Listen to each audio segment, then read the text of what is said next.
오늘의 말씀은 학계입니다. 학계. 오늘의 말씀. 학계 벌써는 이제 소대안서를 이제 거의 끝마칠 때가 됐네요. 그죠? 10번째 책이에요. 두 권만 더 남았습니다. 스가랴, 말라기야만 하면 이제 구약을 완전히 우리가 다 했습니다. 그래서 물론 이 서베이라고 하죠. 우리가 올 테스만 서베이를 한 건데 지금 52주 지금 1년에 52주가 있죠. 근데 지금 그래서 39권 구약을 다 이제 마치게 되니까 마음이 좀 뭐랄까 좋습니다. 저는 성취감이 좋습니다. 학계는 BC 520년경에 기록이 되었습니다. 520년경에 여러분이 기억나실지 모르겠는데 우리가 에스라 공부할 때 그때 시대를 잘 생각하시면 됩니다. 에스라는 뭐 그 이후에지만 그 연결점이 있어요. 왜냐하면 학계는 언제냐면 바빌론에 의해서 남유다가 586년에 멸망이 됐잖아요. 그죠?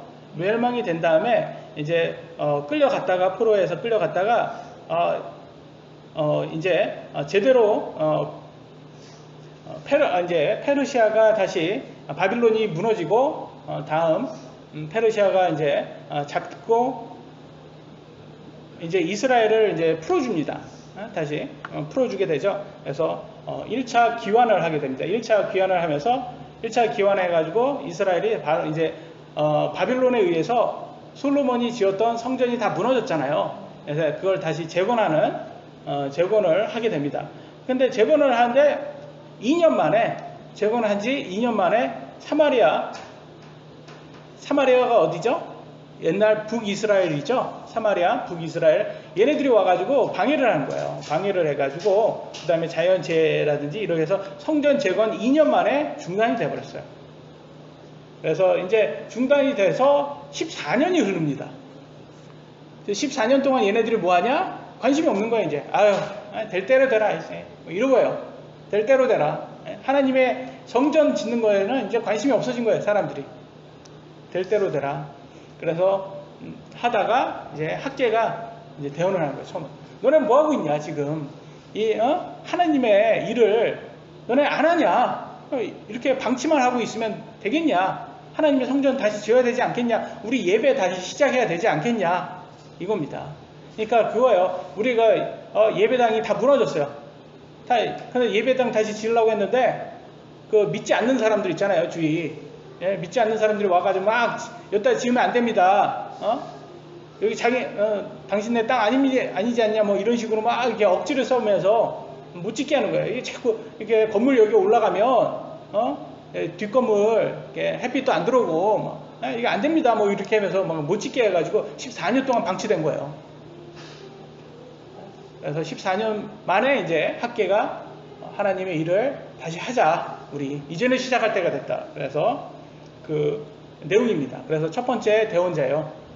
학계가 이 시기에 이제 귀환을 한 다음에 이제 하나님의 말씀을 대언한 사람의 첫 번째가 이제 학계입니다. 학계의 이름의 뜻은요, 나의 명절이라는 뜻이에요.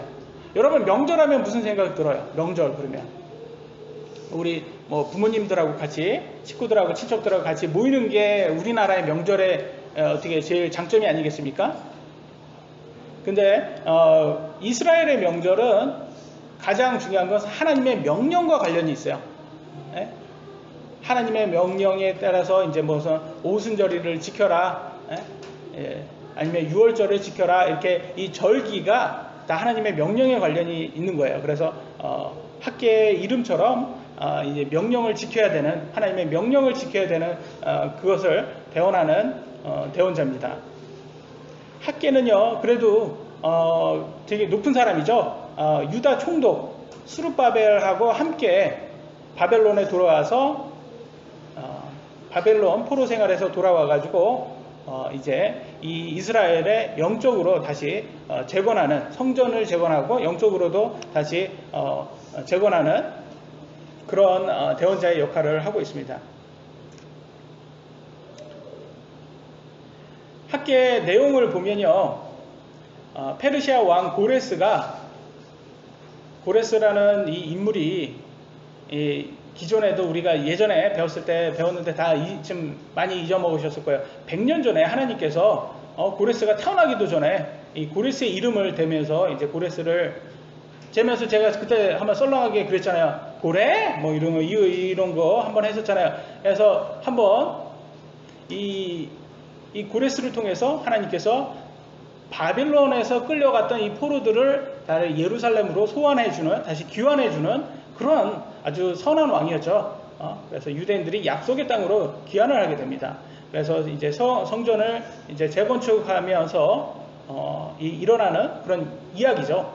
근데 아까도 말씀을 드렸던 것처럼 이 문제는 사마리아인들이었단 말이에요. 사마리아인들이 참 배 아픈 사람들이에요. 자기네는 하나님의 백성이 이제는 아닌 거잖아요. 예전엔 북이스라엘 백성이었다가 아시리아로 끌려갔다가, 아시리아에 의해서 끌려갔다가 그냥 혼혈 정책으로 인해서 섞였어요. 그래서 사마리아에는 지금 유대인이라는 그런, 더 이상 이스라엘이라는 그런 의미가 없어진 사람들이에요. 그러니까 와가지고 막 방해 공작만 한 거예요. 하나님의 일을 못하게끔 하는 완전히 적대시 돼버렸어요. 그래서 이런 사람들에 의해서 지금 성전이 14년 동안, 무려 14년 동안 성전이 방치되어 있는 상태입니다. 그래서 하나님께서 이런 무기력에서 벗어나라, 너네 다시 하나님의 일을 해라 라고 깨우쳐주기 위해서 학개와 스가랴는 다음 주에 우리가 공부할 거죠. 이런 대언자를 통해서 우리 하나님의 일을 해야 된다라는 것을 전하는 메시지가 됩니다. 또 학개는요, 이런 성전 건축에만 내용이 담겨 있는 게 아니라 또한 제가 항상 말씀드리지만 이 대언자들이 항상 보는 게 있었다고 했잖아요. 대언자가 뭘 본다고 했죠? 예수님의 재림을 보고 있어요. 그죠? 재림을 보고 있고, 또 지상왕국, 하나님의 지상왕국, 천년왕국이죠? 천년왕국을 보고 있고, 그 다음에 사악한 세상 권세를 보고 있습니다. 근데 이 사악한 세상 권세가 하나님의 심판을 받을 것이다. 그 다음에 하나님의 민족 이스라엘의 회복을 할 것이다. 이런 것을 대언을 하고 있어요. 그래서 대언자들은 항상 마지막 때를 보고 있다. 이 마지막 때가 지금도 오지 않았잖아요. 아직. 여러분, 예수님 재림하셨어요? 아직 안 하셨죠? 천년왕국 왔습니까? 안 왔죠? 7년 천년왕국 전에는 7년 환난이 먼저 와야 되죠. 그러니까 예수님의 재림과 7년 환난, 그 다음에 천년왕국, 그 다음에 새 예루살렘, 그러면 이 땅이 다 없어지고 이제 완전히 새 예루살렘이 이제 와야 되는 게 이게 코스인데, 아직 오지 않았지만 이 대언자들은 그걸 봤다라는 거예요. 그래서 그런 것도 기술을 하고 있습니다. 그래서 이 사악한 세상 권세 이런 것들이 기록되어 있는데, 이걸 제가 좀 설명을 해드리고 싶어요. 여러분 이런 얘기 들어보셨습니까? 아니면 여러분 스스로도 얘기할 수 있는데, 왜 정말 하나님이 이 땅에 계시다면 왜 이렇게 내 삶이 고통스러운지 하소연하는 사람이 있습니다. 아니, 왜 정말 하나님이 계시다면 왜 이 땅이 이렇게 고통스럽습니까? 하는 사람들 있어요. 전쟁을 보거나 아이들이 아프거나 아이들이 다치거나, 정말 지금 우리가 보기에는 선한 사람들이 고통스러워하는 그걸 봤을 때 왜 정말 하나님이 있다면 왜 저걸 이렇게 방치해 둡니까? 이런 생각 드실 때 있지 않습니까? 그러면 여러분 어떻게 생각해요? 이 땅이 지금 하나님이 통제를 하십니까? 지금 사탄이 통제를 하고 있나요? 지금 이 땅은 누가 통제를 하고 있어요? 사탄이 통제를 한다고 성경은 말하고 있어요. 같이 한번 볼까요? 마태복음 11장 12절 보니까 이렇게 나왔어요. 침례자 요한의 시대부터 지금까지 하늘의 왕국은 폭력을 당하며 폭력배들이 강제로 그것을 빼앗느니라. 그러니까 하늘나라에서도 전쟁이 있었다는 걸 보여주고 있어요. 이 폭력배는 누구겠어요? 사탄과 그의 일행이겠죠. 3분의 1의 천사들일 거예요. 그 하나님과 3분의 2의 천사들과의 지금 엄청난 싸움이 있었다는 것을 보여주고요. 근데 결과는 어떻게 됐겠습니까? 당연히 하나님 쪽이 이겼어요. 그러니까 사탄은 이제 패배를 한 거죠. 사탄과 사탄의 하는 마귀들, 사탄을 쫓는 마귀들. 누가복음 10장 18절 보니까 이렇게 나왔습니다. 그분께서 그들에게 이르시되 사탄이 하늘로부터 번개같이 떨어지는 것을 내가 보았노라. 누가 얘기해? 예수님 말씀하신 거야. 사탄이 떨어졌대요. 사탄이 하늘나라에서 이제 그쪽에서 패배를 하고 이 땅으로 떨어지는 것을 볼 수가 있습니다. 요한복음 12장 31절에는 이렇게 나왔어요. 이제 이 세상에 대한 심판이 있으니 이제 이 세상의 통치자가 쫓겨나리라 라고 했어요. 그러니까 지금 이 세상의 통치자가 누구라고 하는 거예요 지금? 하늘에서 쫓겨난 이 세상의 통치자는 누구라? 사탄이다 라는 걸 말해주고 있고요. 고린도후서 4장 4절에 보니까 그들 속에 이 세상의 신이 믿지 않는 자들의 마음을 가려 하나님의 형상이신 그리스도의 영광스러운 복음의 빛이 그들에게 비치지 못하게 하였느니라. 그러니까 오늘날 이 땅에 예수님을 믿지 못하게 하는 존재가 누구다? 이 세상의 신이다. 이 세상의 신이라는 거예요. 이 세상의 신이 믿지 않는 사람들한테 나 예수님 믿고 싶은데 믿지 못하겠어. 그러면 그거는 누가 말하는 이 세상의 신이 못 믿게 한다. 이거예요 지금. 그러니까 이 세상의 신과 예수님과는 지금 서로 원수지간이라는 걸 볼 수가 있는 거예요. 반대다. 그러니까 이 세상의 신은 누구다? 사탄이다. 라는 걸 볼 수가 있어요. 그러니까 다시 말씀드리겠습니다. 이 땅은 지금 누가 지배를 하고 있다? 사탄이 지배하고 있다. 그러면 사탄이 지배하는 이 땅에 고통이 있습니까? 없습니까? 있는 거예요. 당연히 고통이 있는 거예요. 그러니까 지금 여러분이 고통스럽고 여러분이 힘들고 이 땅에서 정말 우리가 보기에는 선하다고 생각하는 사람도 고통받고 있는 것을 볼 때 정말 하나님이 있을까라고 하는 사람들이 있어요. 근데 그 사람들한테 이걸 보여주셔야 돼요. 이런 말씀을. 지금 이 땅은 누가 지배하고 있기 때문에 힘든 거냐? 사탄이 지배하기 때문에 고통스러운 거야. 그래서 항상 고통과 아픔과 슬픔이 끊이지 않는 이유가 이 땅의 신은 사탄이기 때문이야 라고 알려주는 거예요. 알려줘야 돼요. 그러면 그 사람이 물어볼 거예요. 그러면 이 고통은 언제 끝나? 그러면 어떻게 해야 말해줘요? 바뀌어야 되는 거예요. 왕이 바뀌어야 되잖아요. 통치자가 바뀌어야 되는 거예요. 대통령이 바뀌어야지 그 나라가 바뀌잖아요. 바뀌어야지 되는 거예요. 누구로 바뀌어야 돼요? 예수님으로 바뀌어야 돼요. 예수님이 재림하셔서 지금 사탄을 쫓고 그 자리에 올르셔서 이 땅을 통치하셔야지 이 땅에 더 이상 고통도 아픔도 없어지는 거예요. 우리가 그날을 기다리는 거잖아요. 그죠? 네? 저는 예수님을 믿었는데 왜 여전히 제 삶은 고통이 계속됩니까? 라고 질문하는 사람들이 있어요. 그러면 그 사람들한테 뭘 하고 말씀드려야 되겠어요? 이걸 말씀드려야 되는 거예요. 아직까지 여러분 예수님이 재림하기 전이기 때문에 그래요. 당신이 예수님을 믿었던 것은 가장 좋은 겁니다. 온 세상을 가진 것보다 당신은 가장 유익한 영원한 생명을 가졌기 때문에 그건 온 세상을 가진 것보다 유익한 거예요. 그것보다 좋은 건 없어요. 이렇게 알려주셔야 돼요. 그렇지만 그렇다고 고통이 완전히 없어지는 건 아닙니다. 언제까지는? 예수님께서 재림하기 전까지는. 그래서 우리는 그때까지는 신실하게 우리의 믿음을 지키고 예수님의 하나님의 자녀로서 신앙생활을 해야 됩니다. 이걸 알려주셔야 되는 거예요. 고통으로부터 완전히 구원은 예수님이 재림이다. 그때까지 우리가 합당한 사람으로서 인정받기 위해서 끝까지 믿음을 지켜야 된다라고 성경은 말을 하고 있습니다. 사탄은 여러분의 믿음에서 떠나라고 많은 유혹과 고통을 줄 것입니다. 실제 예수님 믿고 나서 유혹받은 사람, 고통받은 사람 있어요. 실제 갑자기 그전에는 일이 잘 풀리다가 예수님 믿고 나서 일이 안 풀리는 사람도 있고 아픈 사람도 있고 그런 사람들도 있어요. 거꾸로 잘 풀리는 사람들도 있고 알 수는 없지만 여러 가지가 있습니다. 그럼에도 불구하고 하나님께 감사가 넘칠 때 여러분 우리는 무거운 모든 짐을 예수님께 맡길 수 있다고 말을 합니다. 성경은 뭐라고 하냐? 마태복음 11장 28절에 예수님이 말씀하십니다. 수고하고 무거운 짐진 모든 자들아 너희는 내게로 오라 내가 너희에게 안식을 주리라. 이렇게 말씀하고 있어요. 그래서 여러분들이요 지금 이 땅의 삶이 내가 너무 힘들다라고 할 때 여러분이 예수님께 모든 것을 맡길 수 있는 사람이 되셔야 돼요. 그러면 하나님께서 여러분께 안식을 주실 것입니다.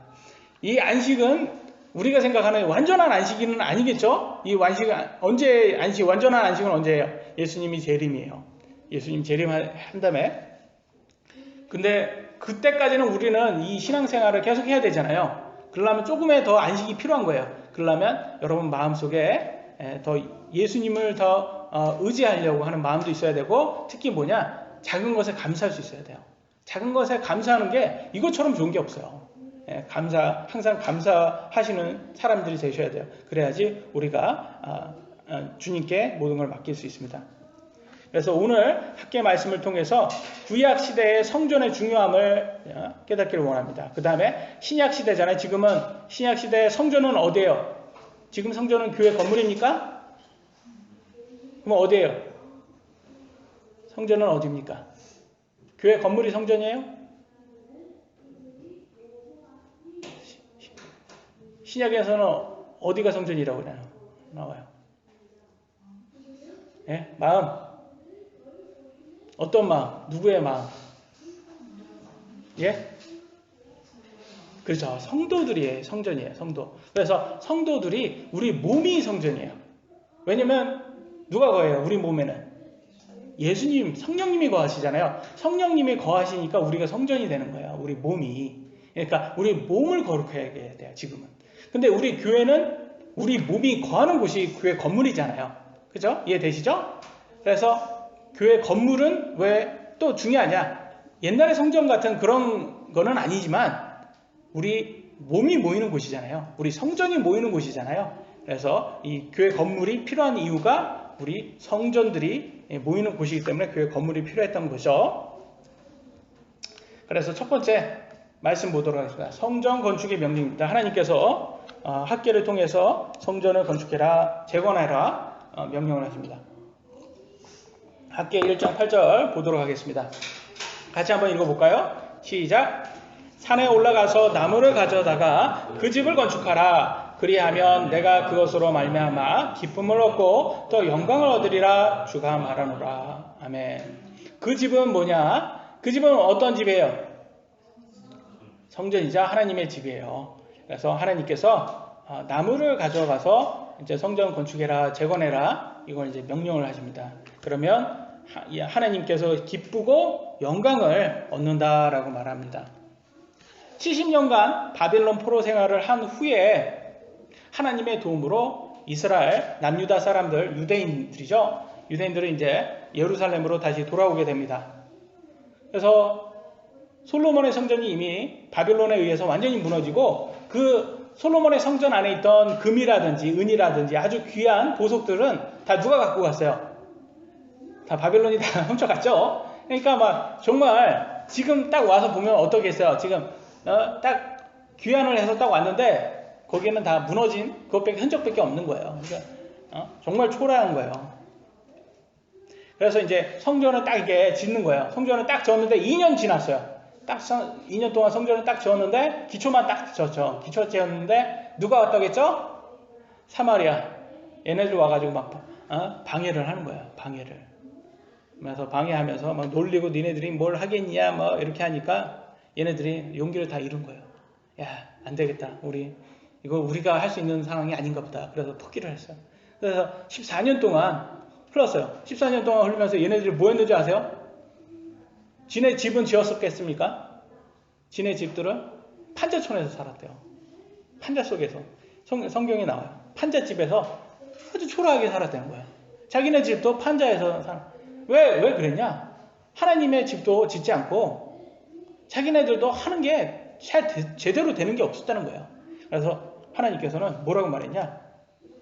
이렇게 말해요. 학계 1장 6절에는 너희가 많이 뿌렸을지라도 적게 거두며 먹을지라도 충분하지 아니하고 마실지라도 마신 것으로 만족하지 아니하며 입어도 따뜻하지 못하고 삭을 받는 자는 삭을 받아 구멍난 자루에 넣느니라. 무슨 말이냐? 야, 너네 해보니까 뭐래? 뭘 많이 벌어도 남는 게 없지? 뭐 좀 잘하려고 해도 열심히 일을 해도 잘 되는 게 없지? 하는 족족 뭐 그렇지? 하나님이 그러는 거야. 너네 한만 열심히 해도 잘 안 되지. 결과적으로는 너네 판잣집에서 살고 있잖아 지금. 그 얘기하는 거야. 너네도 열심히 했는데도 고생은 고생대로 했는데 하는 게 없지. 그러니까 고생은 고생대로 하고 아무리 살아도 열심히 돈을 모아도 돈을 못 모으는 사람들이 있어요. 아니 진짜 돈이 어디 구멍난 것처럼 족족히 다 빠져나가는 사람이 있어요. 그 카드값으로 이게 돈이 다 나가는 사람들이 있어요. 우리 지금 젊은 청년들이 그렇다고 하더라고요. 한 번 벌어도, 열심히 벌어도 다 나간다고 하는 거예요. 하나님의 백성이요, 하나님의 집을 돌보지 않고 하나님의 복을 받을 수 없다라는 거예요. 아무리 열심히 노력을 해도 노력에 대한 결과가 좋지 않다고 지금 말을 합니다. 그래서 빌립보서 2장 21절에 이렇게 말하고 있어요. 모든 사람이 자기 일을 추구하고 예수 그리스도의 일들을 추구하지 아니하되. 사람들이 하나님의 자녀가 자기 비즈니스만 열심히 하는 거예요. 사업 열심히 하고 내가 하는데 정작 하나님 성전이라든지 하나님의 그리스도의 일에는 관심이 없는 거예요. 추구하지 않는 거예요. 그런 사람들이 있다는 거예요. 하나님의 자녀가 예수 그리스도의 일들을 소홀히 할 때 우리의 믿음도 견고해지지 않고요, 세상의 유혹에 쉽게 흔들리게 됩니다. 하나님의 사역에 부족함이 없이 드릴 때 지금 당장에는 재정적으로 잘 느껴지지 않아도 꾸준히 순종하여 하나님께 인정받게 되면요, 나중에는 넘치도록 하나님께 주시는 것을 경험하게 됩니다. 이건 실제로 이거는 성경에 이렇게 나와 있습니다. 고린도후서 9장 6절 다시 한번 읽어볼까요? 이거는 시작. 다만 내가 말하려고 하는 바는 이것이니 곧 인색하게 뿌리는 자는 또한 인색하게 거둘 것이요 풍성하게 뿌리는 자는 또한 풍성하게 거두리라는 것이라. 아멘. 하나님께서 분명히 말합니다. 인색하게 뿌리는 사람 너네 결국 인색하게 거둘 거야. 풍성하게 뿌리지 너 풍성하게 거둘 거야. 분명히 말합니다.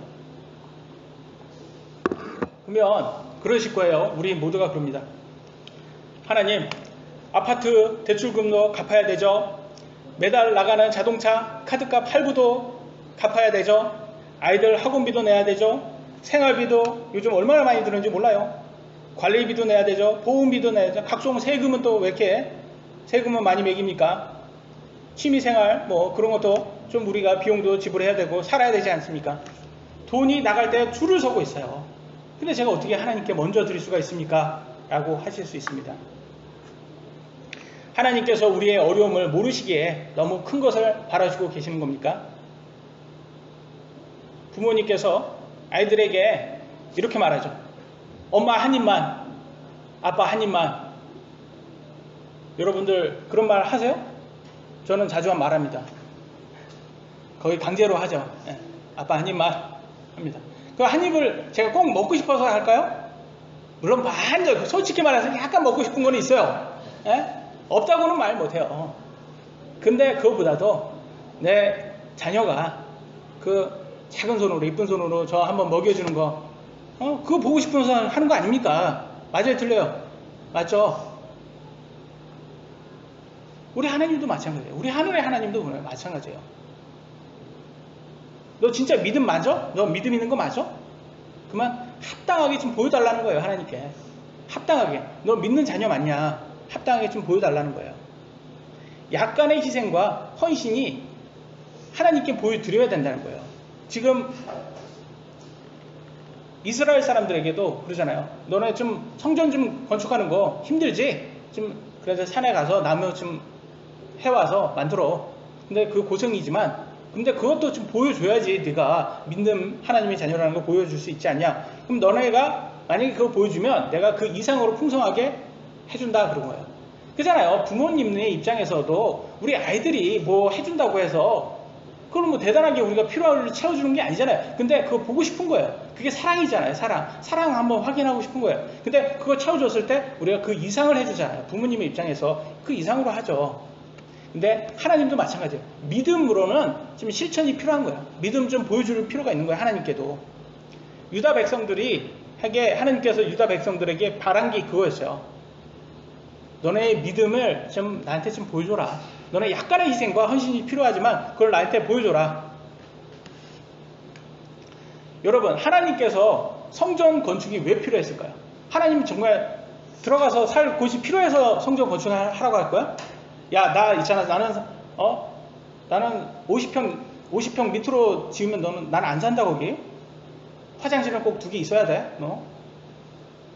에어컨, 뭐 중앙 난방식, 그거 다 냉난방식 그거 다 만들어 놔야 돼. 그래야지 내가 들어가서 살 거야. 그거예요? 그거 아니잖아요. 하나님께서 필요해서가 아니잖아요. 그러면 하나님께서 왜 성전을 이렇게 지으라고 말씀하실까요? 유다 백성들에게 함께 모여서 예배 지을 곳이 필요하기 때문에 그런 거예요. 맞아요? 틀려요? 맞아요. 이렇게 말하고 있어요. 성경에는 열왕기상 8장 27절에 이렇게 말하고 있어요. 그러나 하나님께서 참으로 땅에 거하시리까? 땅에 거하지 않는다는 거예요. 보소서 하늘과 하늘들의 하늘이라도 주를 품지 못하거늘, 하나님은 하늘도 주를 품지 못한다고 말해요. 하물며 내가 건축한 이 집이 오리이까? 누가 말하는 거예요? 솔로몬이 말하는 거예요. 솔로몬의 성전을 만든 다음에 하나님께서 이렇게 초라한 곳에 거하시는 우리 하나님이 대단하다는 걸 이렇게 표현한 거예요. 우리 하나님은 집이 필요해서 여기에 거하시는 게 아니다. 우리를 위해서 여기에 거하시는 거다. 이걸 말하는 거예요. 그러니까 하나님께서 성전을 만들라는 것은 이 남유다 백성들을 위한 것이라는 거예요. 하나님의 성전은 정말 하나님이 거하실 곳이 필요해서가 아니라 백성에게 함께 모여서 기도하라고 만드는 곳입니다. 그래서 성경에 마태복음 21장 13절에는 예수님이 이렇게 말씀하십니다. 그들에게 이르시되 기록된 바 내 집은 기도하는 집이라 불리리라 하였거늘 너희가 그것을 강도의 소굴로 만들었도다 하시니라. 하나님의 성전이 어디라고, 무슨 곳이라고요? 뭐 하는 곳이라고요? 거기에서 비즈니스 하는 곳이에요? 거기에서 물건 파는 곳이에요? 지금 여기는 물건 파는 곳으로 만들었어요. 이 사람들이. 거기에서 강도의 소굴로 만들었다는 게, 거기에서 물건을 팔았어요. 양도 팔았고요. 거기에서 제사 지내려면 희생물이 필요하잖아요. 그거를 이렇게 팔면 그냥 팔았겠어요? 거기에서 웃돈을 주고 팔았겠으면 웃돈을 엄청 돈 주고 비싸게 팔아. 여러분 그러잖아요. 꼭 바닷가 가면 바깥에서 사면 2만원에 살 수 있는 꼭 튜브가 왜 거기는 꼭 3만원에 4만원이고, 바깥에 나가면 6천원이면 먹어야 되는 짜장면이 왜 거기에서 먹으면 9천원이 되고, 거기는 더 맛있는 것도 아니고 더 오히려 더 맛이 없는데 왜 그래요? 더 얹혀서 팔잖아요. 지금은 그런 거예요. 지금 예수님 당시에도 그래요. 성전에 갔더니 얘네들이 강도 짓을 하는 거예요. 거기에서 바가지 씌우면서 파는 거예요. 여기에서 양도 팔고 희생물을 팔아야 되니까 그런 비즈니스를 하고 있어요. 근데 예수님 뭐라고요? 이 집은 비즈니스 하는 곳이 아니라 기도하는 곳이야. 이걸 한다.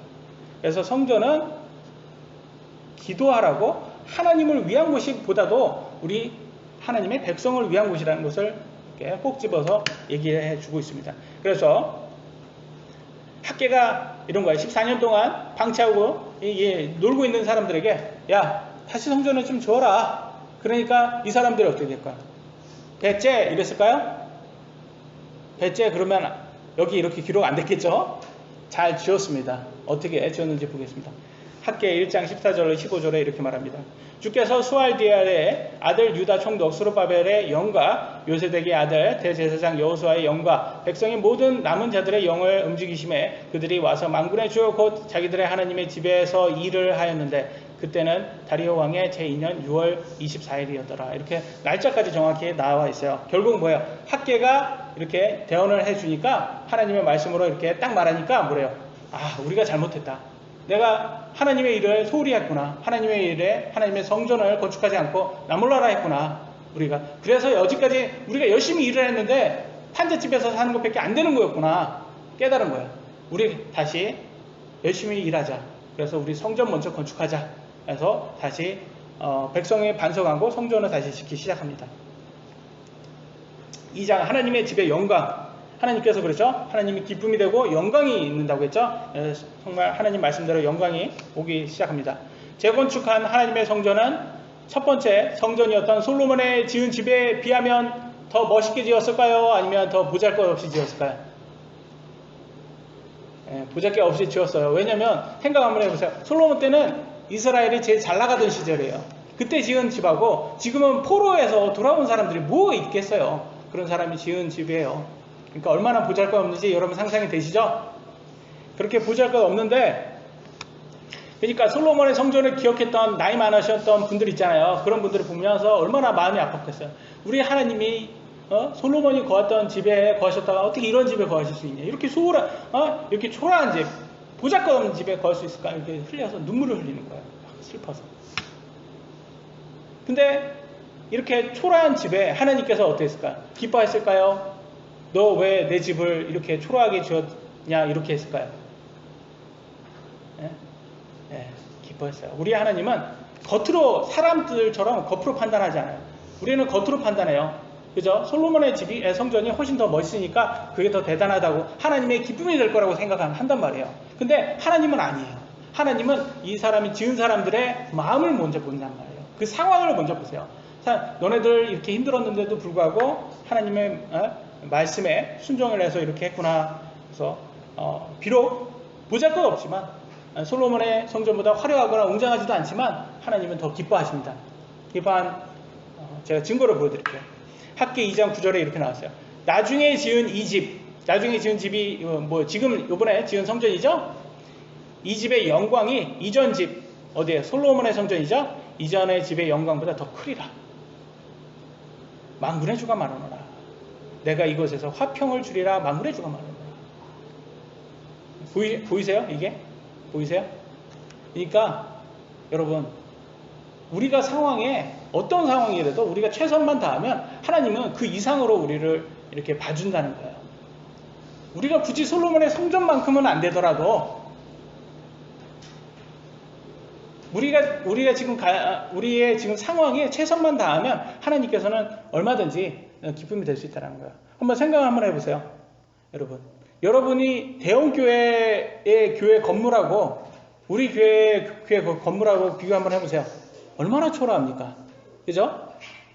비교 대상이 안 되잖아요. 이런 데서 하면 세상적으로 말로는 명함도 못 내미는 그런 곳이잖아요. 우리가 지금 예배하는 이곳은. 그럼에도 불구하고 하나님은 이 겉으로 보지 않는다는 거예요. 얼마든지 그 이상으로도 하나님께서는 영광이 될 수 있다.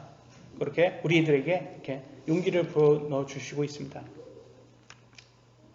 우리 자녀가 만든 것보다 어른들이 만들면 더 잘 만듭니다. 맞습니까? 틀립니까? 맞죠? 그잖아요. 여러분이 그린 게 애들이 그린 것보다 더 하잖아요. 근데 애들이 그 고사리 손으로 그린 그 카드를 여러분한테 딱 줬을 때 어때요? 기분이 뿌듯하죠? 그것은 왜 잘 그려서가 아니잖아요. 내 자녀가 줬기 때문이에요. 그 노력한 그거를 보이는 거예요. 그게 예쁘잖아요. 그게 얼마나 그래요. 그래서 그걸 우리는 간직해 둔단 말이에요. 그 책상에 딱 놓고 내 자식이 나를 위해서 내 자녀가 나를 위해서 이렇게 고사리 손으로 예쁘게 이렇게 그려주셨구나 감사한단 말이에요. 우리 하나님이 그거예요. 우리 하나님이 성전을 직접 지으면 더 잘 지을까요? 못 지을까요? 잘 져요. 세상에서 제일 화려하게 지을걸요? 왜? 돈이 많으신 분이에요. 우리 하나님은. 돈 많다고 우리 하나님이 대놓고 얘기하세요. 나 돈 많아. 성경에 이런 말이 있을까요? 없을까요? 없을 것 같아요? 제가 보여드릴게요. 학계 2장 8절에 은도 내 것이요 금도 내 것이라. 누가 말하냐? 만군의 주가 말하냐. 본인 거래요. 하나님 거예요. 여러분 은도 금도 하나님 다 갖고 계신다는 거예요. 우리 하나님은 그런 분이에요. 그러잖아요. 그래서 여러분 한번 그랬어요. 주의자에서 당신은 부자입니까? 그러면 그래요. 나는 별로인데 우리 아버지는 부자야. 은도 금도 우리 아버지 거야. 육신적인 아버지 말고 영적인 아버지, 하늘의 아버지. 이렇게 말씀하시면 돼요. 우리 아버지는 부자예요. 이분이 만드시면 세상에서 제일 큰, 제일 멋있는 성전을 직접 만드시면. 근데 왜 이스라엘 백성들에게 이걸 만들라고 했냐? 그걸 보시고 싶은 거예요. 우리 부모로서 자녀들에게 하는 그걸 보시고 싶은 거예요. 보잘것없지만. 그래서 여러분의 헌금이 대형교회의 그 부자 성도들의 헌금에 비하면 부족할 것입니다.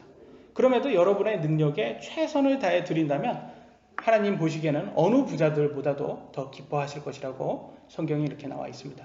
세 번째, 마지막입니다. 백성이 거룩해지면 복을 받는다.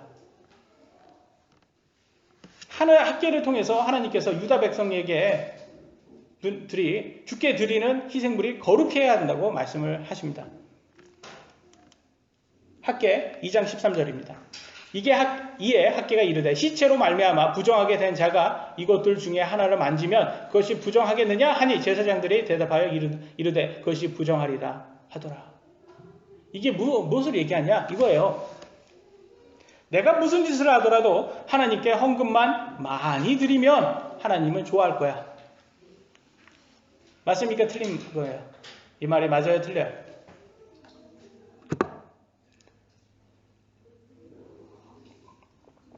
여러분 자식이 무엇을 하든지 여러분에게 용돈을 많이 주면 좋아요?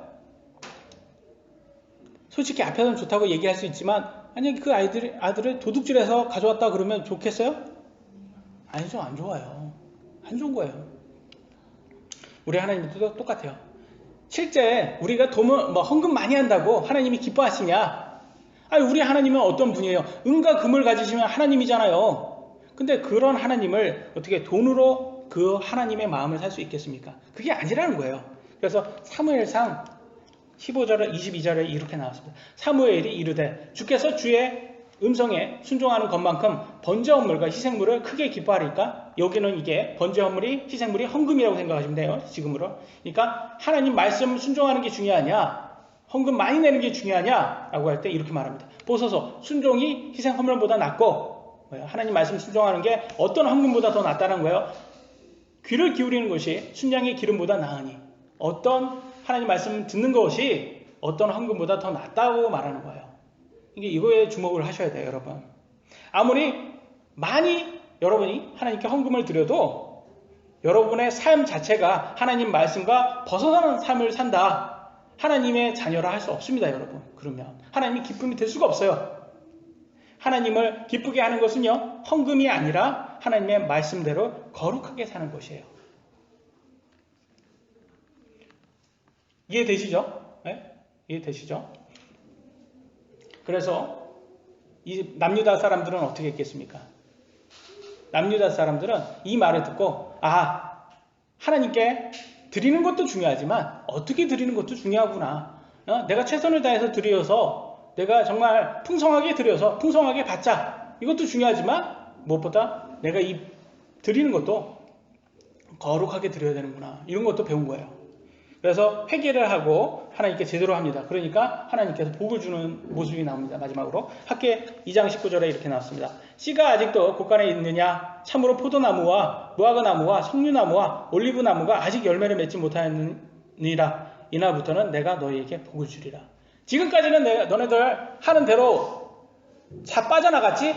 근데 이제부터는 너네들이 거룩하게 살기 때문에 하나님께 풍성하게 들었기 때문에 내가 그 이상으로 내가 너를 채워줄게. 내가 보여줄게. 이거예요. 그러면서 하나님께서 채워주는 겁니다. 남유다를. 막 물질적으로도 채워주고 영적으로도 채워주고. 이게 가장 중요한 거예요, 여러분. 하나님의 성전을 건축하고 거룩한 삶으로 돌아간 유다 백성들은 하나님의 복을 받게 됩니다. 물질적으로도 많이 받았을 것이고 영적으로 많이 받는데, 근데 여러분, 물질적으로 받는 것보다도 더 좋은 게 뭔지 아세요? 건강하게 사는 거예요. 아무리 많은 물질을 갖고 있어도 건강이 잃으면 그것만큼 힘든 게 없죠. 그래서 여러분이 지금 건강하다면 많은 복을 이미 받으신 거라는 것을 여러분 아셔야 되는 거예요. 그 다음에 하나님 안에서 조용히 평화롭게 하나님을 섬길 수 있다면 이것도 큰 복이에요. 지금 그러잖아요, 여러분. 누가 와서 여러분 해코지 합니까? 돌 던지고 그래요? 하나님 내가 섬긴다고? 안 그러잖아요. 얼마나 지금 하나님께 감사할 수 있는 게 많이 있어요. 예수님 재림할 때까지 우리가 신앙생활 신실하게 할 수 있도록 이렇게 하나님께서 이 나라도 주셨고 이 자유민주주의 나라를 주셨고 또 우리가 열심히 일만 하면 정직하게 열심히 일만 하면 나름대로 살 수 있는 그런 복을 주셨으니까 하나님께 감사할 수가 있습니다.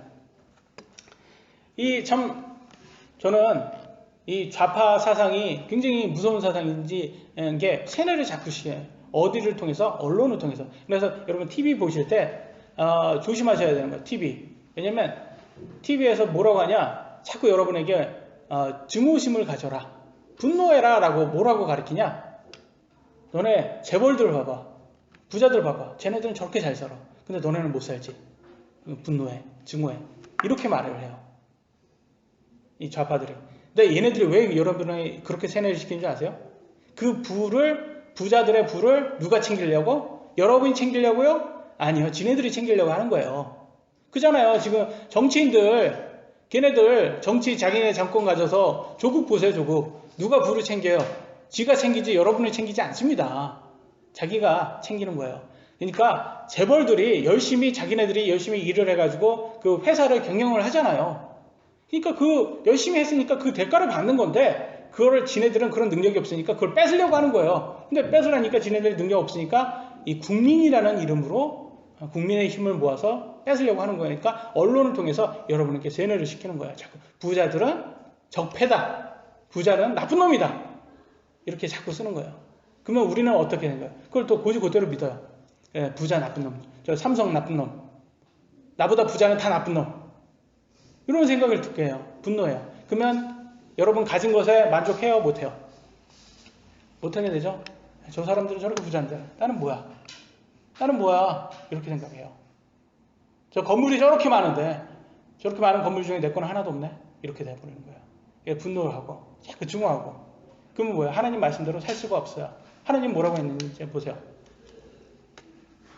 디모데전서 6장 6절. 그러나 만족하면서 하나님을 따르는 것은 큰 이득이 되느니라. 만족하라고 나왔어요? 만족하지 말라고 나왔어요? 만족하라고 나와. 이게 이득이라고 해요. 나한테 이득은 뭐냐? 만족해야지 이득인 거예요. 내가 가진 것으로 만족할 수 있는 사람으로 그러고 하나님 따르는 게 그게 나한테 큰 이득이래요. 성경이 분명히 말했어요. 그러니까 좌파가 여러분에게 세뇌시키는 걸 믿어야 돼요? 믿지 말아야 되는 거예요. 하나님의 자녀는 믿지 말아야 돼요. 하나님께서 여러분에게 달란트를 주셨어요. 영어로는 탤런트. 탤런트 그러면 우린 뭐예요? 연기자 생각해요.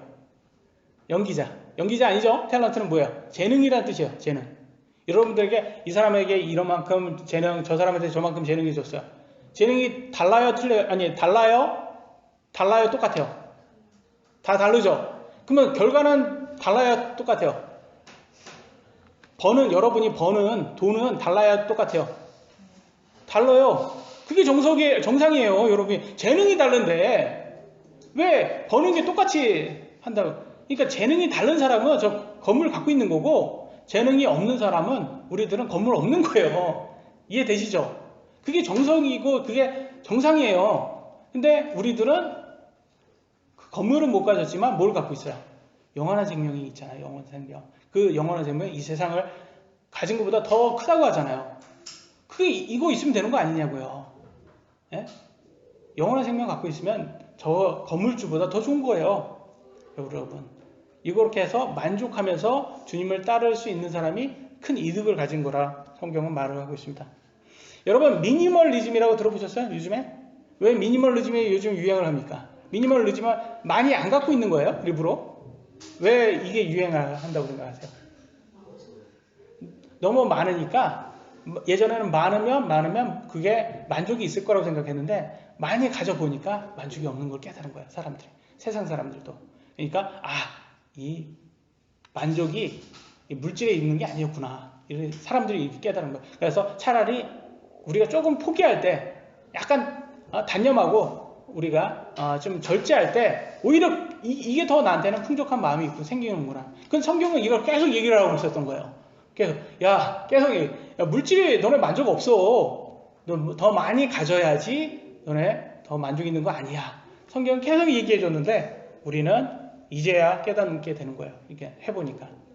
그래서 가장 중요한 것은 여러분 우리가 다른 사람하고 비교해가지고 나보다 더 잘 사는 사람 상대적 빈곤으로 불행해서는 안 된다는 거예요. 여러분 우리 한국 사람들이 제일 힘든 게 상대적 빈곤이래요. 이것 때문에 힘든데 저는 이게 좌파 교육이라고 생각합니다. 많은 시간 동안에 지난 30년 동안 좌파 교육이 열심히 돼가지고 제가 부자들 때려잡아라 이걸 해가지고 지금 우리가 지금 다 세뇌당했어요. 그러니까 이제는 벗어나야 됩니다. 그래 부자들은 열심히 해서 부자 됐구나 이렇게 카테고리를 이제 나눠야 돼요. 근데 그거에 대해서 우리가 부러워할 필요가 없어요. 우리는 영원한 생명이 있기 때문에.